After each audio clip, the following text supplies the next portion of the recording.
These are the Modbus client settings. Here's the Modbus server settings. These are the different remote devices that you can bring data in from. .10 happens to be my GM, that's server number 1. .55 happens to be my little UT55 here in the back.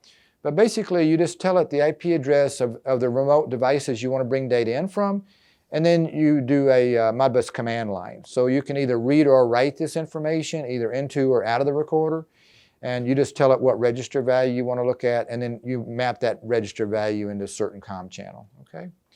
Now, these COM channels, they look just like regular input channels, look just like regular math channels, they look just like a regular pin on the front of the recorder, but you're going to have 300 of them. With the standard internal 500 megabyte internal RAM, you'll get 300 COM channels. If you do go with the 1.2 gig, you'll get 500 COM channels, okay?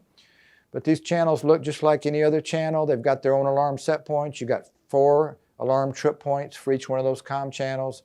They've got their own display settings, whatnot, completely customizable. Down here at the bottom, you get down to the system settings. This is where you're going to go in and actually identify whether you got a degree C or a degrees F that you want to work with.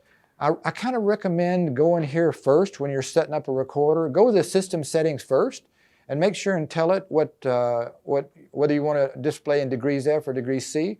Because if you're up here in the analog input channel settings and you set up all your upper and lower spans for thermocouples, if you set all this up initially and then go to system settings and make a change here, it'll default those spans back to the default, the max min that particular type of piece of thermocouple wire is capable of looking at. So you'll lose all that programming. So start down here under the system settings, identify that. Here's some alarm basic settings, whether you want to do a hold or non-hold.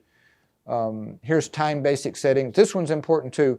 Your recorders coming from Japan are going to be in a time zone of 9. So you really want to go in here and tell it the time zone that you want to live in, -5 for Eastern, -6 for Central. This recorder will gradually adjust. If you've got SNTP turned on, it will gradually bring sync the clocks up and bring it back in time. I would always recommend using daylight savings time.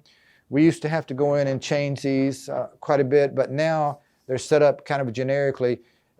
The recorder knows that daylight savings time always starts in March. It knows that it always starts in the second week in March.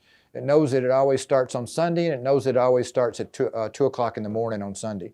So it knows it always ends in the month of November. It knows it always ends in the first week of November. It knows it always ends on that Sunday, and it knows it always ends on at 2 o'clock in the morning on Sunday. So it's good to have that turned on. Internal switch settings. These are some of the internal switches we saw that, I don't know if I showed you that or not. Back here where I had that alarm, when I had that alarm condition. For your alarm outputs, you can choose either relays or internal switches, one or the other. If you choose relay, then you would close the hard relay output coming out of the back of the recorder. If you turn the internal switch, it's kind of like a soft switch in the recorder, okay? These relays in the back of the recorder, they're pretty stout relays. They're rated at 3 amps, 240 volts AC, so you can interface those to most anything you like, light boxes, horns, sound alerts, whatever you need there, okay?